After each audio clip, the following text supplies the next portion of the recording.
नमस्कार, स्वागत है आप सबका जेन्स गवर्नमेंट एग्जाम्स अकेडमी में। मेरा नाम है प्रखर जैन और आप देखना शुरू कर चुके हैं the daily current affair show. आइए देखते हैं 26 जुलाई 2020 की मुख्य खबरें। सबसे पहली खबर है जैज गायक एनी रॉस का निधन। लोकप्रिय जैज गायक और अभिनेत्री एनी रॉस का जुलाई 2020 में निधन हो गया। वह जैज के सबसे सम्मानित समूहों में एक लैम्बर्ट, हेंड्रिक और रॉस के प्रमुख गायकों के रूप में प्रसिद्ध हुई। यह तिगड़ी 1952 की हिट एक धुन ट्विस्टेड के लिए जानी जाती है, जो सैक्सोफोनिस्ट वॉर्डेल ग्रे द्वारा बनाई और रॉस द्वारा लिखी गई है। एक दशक बाद लैम्बर्ट, हेंड्रिक और रॉस ने एक एल्बम हाई फ्लाइंग के लिए ग्रैमी अवार्ड भी जीता था। अगली खबर है मुथूट फिनकॉर्प ने एक सलाहकार पोर्टल लॉन्च किया। मुथूट फिनकॉर्प ने रीस्टार्ट इंडिया नाम से एक पोर्टल लॉन्च किया है। यह देश भर में व्यवसायों को फिर से शुरू करने के लिए सूक्ष्म, लघु और मध्यम उद्यमों एमएसएमई क्षेत्र की मदद करने के लिए एक मुफ्त सलाह मंच है। मंच को एमएसएमई क्षेत्र की आवश्यकताओं, विशेष रूप से नैनो और सूक्ष्म उद्यमों को संबोधित करने के लिए डिज़ाइन किया गया है। यह बड़ी संख्या में महिला उद्यमियों के सामने आने वाली समस्याओं के समाधान की पेशकश करेगा।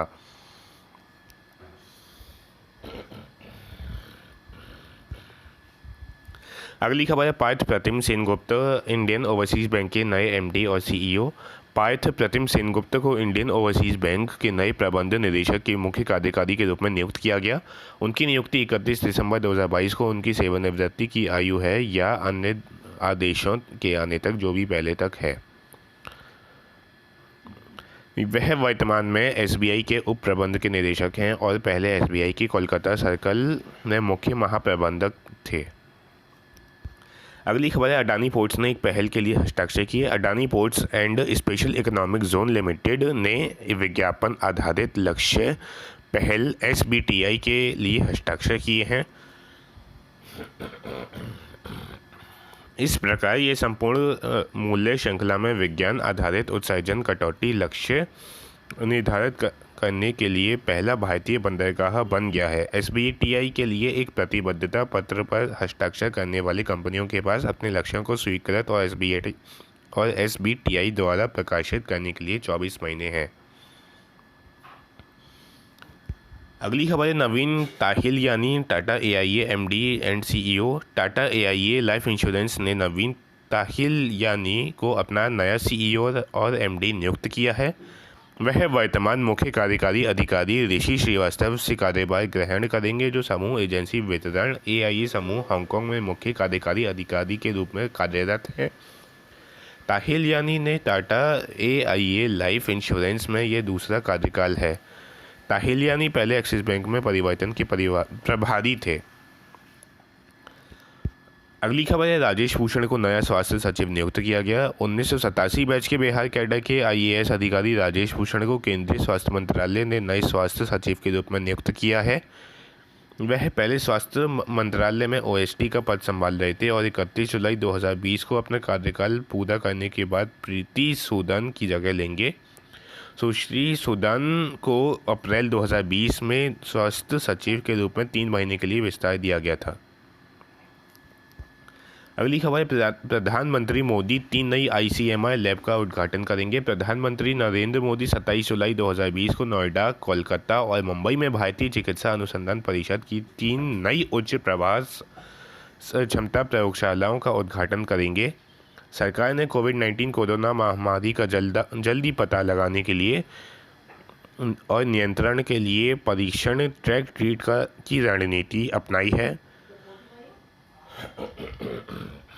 इसके अनुसार कोरोना वायरस संकट से प्रभावी ढंग से निपटने के लिए आईसीएमआर ने अपने परीक्षण क्षमताओं को बढ़ा दिया है। अगली खबर है बांग्लादेश के लिए पहली कंटेनर ट्रेन को हरी झंडी दिखाई। 24 जुलाई 2020 को कोलकाता के मझरहाट ने container corporation of India limited terminal से बांग्लादेश के लिए पहली कंटेनर ट्रेन को रवाना किया गया। 50 कंटेनरों वाली ट्रेन साबुन, शैम्पू और कपड़े जैसे एफएमसीजी सामान को ले जा रही है। 2017 में कॉनकोर और बांग्लादेश कंटेनर कंपनी लिमिटेड द्वारा किए गए एक समझौते के बाद आवागमन की सुविधा के लिए प्रक्रिया शुरू हुई। अगली खबर है प्रख्यात नृत्यांगना अमला शंकर का निधन। प्रख्यात नर्तक और कोरियोग्राफर अमला शंकर का जुलाई 2020 में कोलकाता में निधन हो गया। वह प्रसिद्ध नृत्यांगना, कोरियोग्राफर उदय शंकर की पत्नी और सितार वादक पंडित रवि शंकर की भी भाभी थीं। अमला शंकर, जो 90 के दशक की शुरुआत में सक्रिय थीं, को कला के क्षेत्र में उनके योगदान के लिए 2011 में पश्चिम बंगाल सरकार द्वारा बंगा विभूषण से सम्मानित किया गया था। अगली खबर है जलमार्ग उपयोग शुल्क माफ़। जहाजरानी मंत्रालय ने तत्काल प्रभाव से जलमार्ग उपयोग शुल्क माफ़ करने का निर्णय लिया है। शुरू में शुल्क 3 साल के लिए माफ़ किए गए थे। वर्तमान में कुल कार्गो यातायात का केवल 2% जलमार्ग के माध्यम से चलता है। जलमार्ग शुल्क माफ़ करने का निर्णय उद्योगों को उनकी जलकर ज़रूरतों के लिए राष्ट्रीय जलमार्गों का उपयोग करने के लिए आकर्षित करेगा। अगली खबर है डाक विभाग ने सभी छोटी बचत योजनाओं का विस्तार किया। डाक विभाग ने शाखा डाकघर स्तर का सभी छोटी बचत योजनाओं को बढ़ाया। निर्णय का उद्देश्य ग्रामीण भारत को सशक्त बनाना है ताकि सभी डाकघर बचत योजनाओं को ग्रामीण क्षेत्रों में रहने वाले लोगों के घर द्वार तक पहुंचाया जा सके। नए आदेश ने शाखा डाकघरों को सार्वजनिक भविष्य निधि, मासिक आय योजना, राष्ट्रीय बचत प्रमाण पत्र आदि की सुविधाएं प्रदान करने की अनुमति दी है। अगली खबर है हस्तशिल्प पर ई संगोष्ठी का उद्घाटन। जनजातीय मामलों में मंत्री अर्जुन मुंडा ने IIM शिलोंग में doctor APJ Abdul Kalam centre for policy research and analysis द्वारा आयोजित हस्तशिल्प पर एक ई संगोष्ठी का उद्घाटन किया। इसका शीर्षक emergent North East India strategic and developmental imperative in handicrafts था। उन्होंने जोर देकर कहा कि हमारे कारीगरों की व्यापक मानसिकता को उनके कौशल को उन्नत करने की उद्यमिता द्वारा प्रस्थापित किया जाना चाहिए।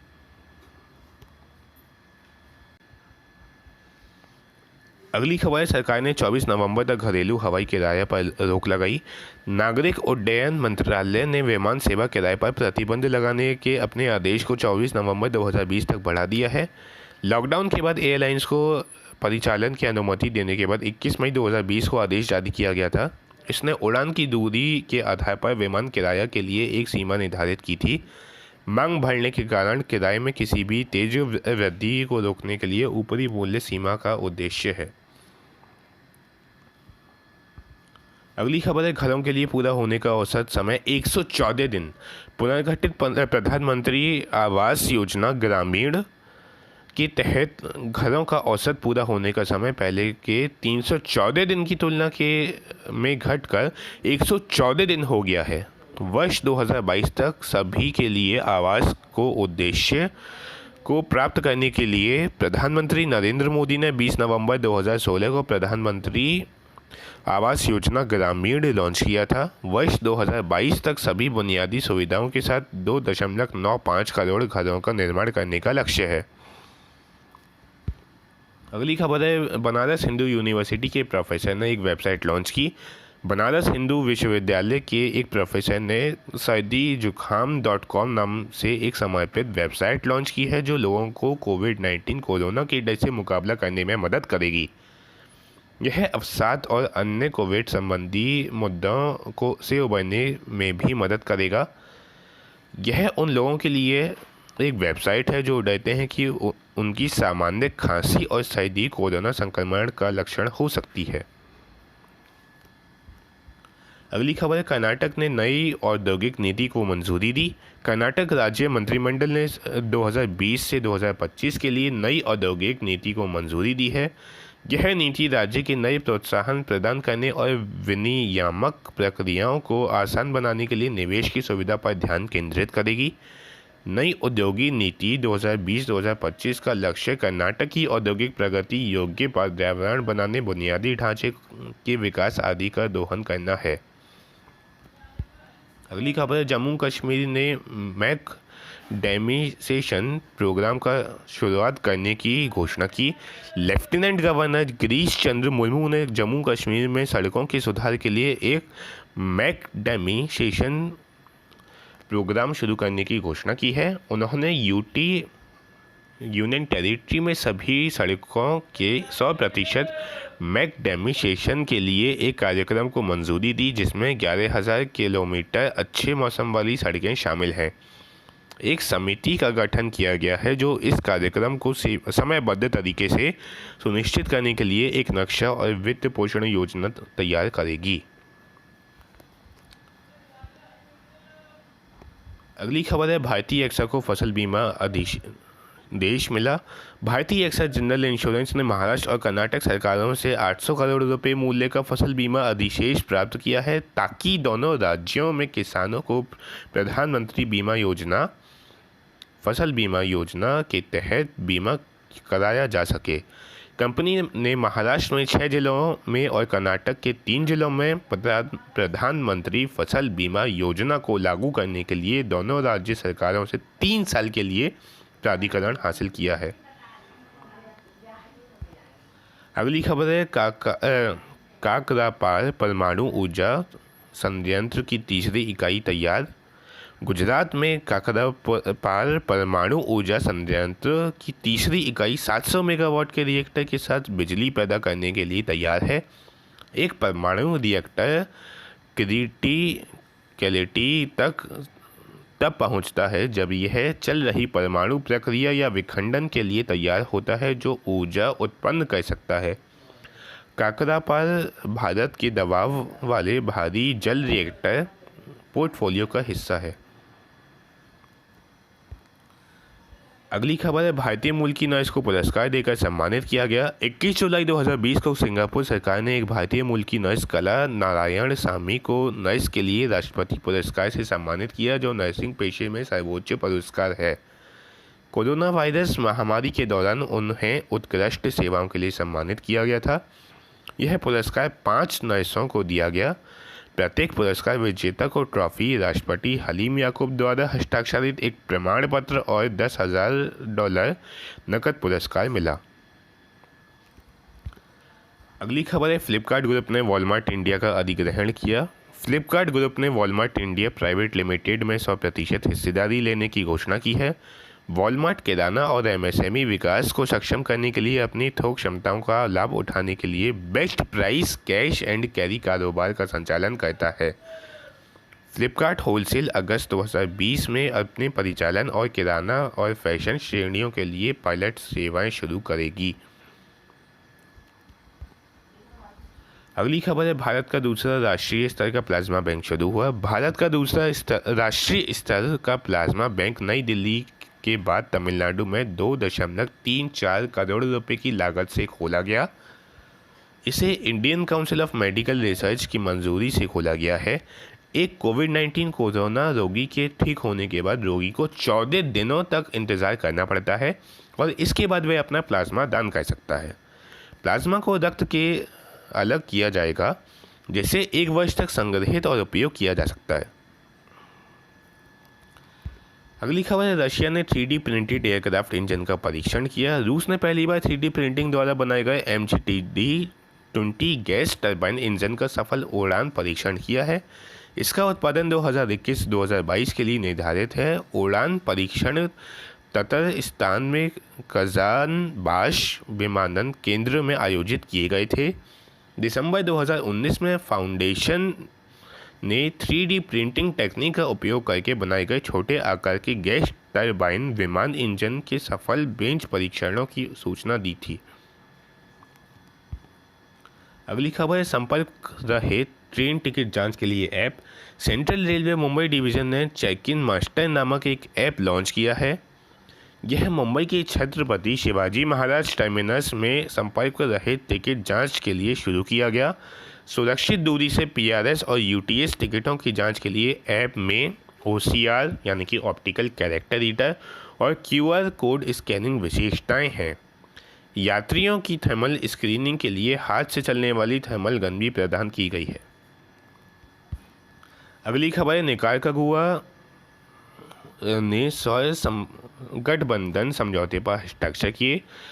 निकारागुआ अंतर्राष्ट्रीय और गठबंधन फ्रेमवर्क समझौते में शामिल होने वाला नवीनतम देश बन गया है। यह स्थायी ऊर्जा को बढ़ावा देने के लिए भारत के नेतृत्व में एक पहल है। संयुक्त राष्ट्र यानी कि यूनाइटेड नेशंस में निकारागुआ के स्थायी प्रतिनिधि जैमे हलमेडा कैस्टेलो ने भारत के स्थायी मिशन के लिए संयुक्त राष्ट्र में समझौते पर हस्ताक्षर किए। मध्य अमेरिकी देश इस समझौते पर हस्ताक्षर करने वाला 87वां देश है, 87वां देश है। NSDC एयरटेल पेमेंट्स बैंक के बीच साझेदारी। एयरटेल पेमेंट्स बैंक और राष्ट्रीय कौशल विकास निगम NSDC national skills development corporation ने ग्रामीण भारत में युवाओं को कौशल प्रदान करने के लिए साझेदारी की घोषणा की है। यह उन्हें वित्तीय सेवा क्षेत्र में रोजगार के अवसर खोजने में सक्षम करेगा। कौशल विकास कार्यक्रम प्रवेश स्तर की नौकरियों के लिए ज्ञान और कौशल प्रदान करने के लिए बनाया जाएगा। अगली खबर है, अमेजन पे ने एको के साथ समझौता किया। अमेजन पे ने मोटर वाहनों के लिए बीमा की पेशकश करने के लिए सामान्य बीमा स्टार्टअप एको के साथ समझौता किया है। बीमा दावों पर शून्य कागजी कार्रवाई, 1 घंटे का पिकअप और 3 दिन का सुनिश्चित दावा शामिल होगा। इसके अलावा ग्राहक अमेजन पर पे balance, United payments interface UPI या किसी भी सेफ कार्ड का उपयोग करके बीमा प्रीमियम का भुगतान करने में सक्षम होंगे। अगली खबर है, इजराइल भारत के बीच सहयोग। इजराइल ने भारत में कोरोना वायरस के लिए तेज़ी से परीक्षण किट विकसित करने के लिए काम करने वाले वैज्ञानिकों की एक टीम भेजने का फैसला किया है। इजराइल की टीम दिल्ली में एम्स में काम करेगी और Indian institute of medical sciences. परीक्षण किट के लिए पहले चरण का परीक्षण इजराइल में पहले से ही किया जा चुका है और अंतिम चरण अब भारत में किया जाएगा, जो 1 मिनट के भीतर परिणाम दे सकता है। अगली खबर, DRDO ने लेह में कोविड-19 कोरोना परीक्षण सुविधा स्थापित की। DRDO ने लेह स्थित defence institute of high altitude research Bihar में एक कोविड-19 कोरोना परीक्षण सुविधा स्थापित की है। यह केंद्र शासित प्रदेश लद्दाख में कोरोना वायरस मामलों की पहचान करने के लिए परीक्षण की दर को बढ़ाएगा। बिहार में परीक्षण सुविधा प्रतिदिन 50 नमूनों की जांच करने में सक्षम है। कोविड परीक्षण के लिए लोगों के परीक्षण हेतु भी सुविधा का उपयोग किया जा सकता है। अगली खबर है, रिजर्व बैंक ऑफ इंडिया की वित्तीय स्थिरता report. Reserve bank of India ने वित्तीय स्थिरता रिपोर्ट यानी कि फाइनेंशियल स्टेबिलिटी रिपोर्ट के अपने 21वें संस्करण को 24 जुलाई 2020 को जारी किया। इसने कोरोना वायरस महामारी के दौरान सरकार के कार्यों की सराहना की, जिसके कारण वित्तीय बाजारों के सुचारू संचालन को सुनिश्चित किया गया।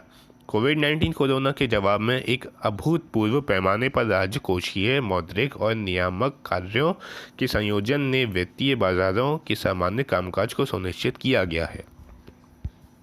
आज की खबरों का सिलसिला इतना ही। अगर आपको वीडियो पसंद आई हो तो वीडियो को लाइक करें, ज़्यादा से ज़्यादा शेयर करें और चैनल को सब्सक्राइब करें। धन्यवाद।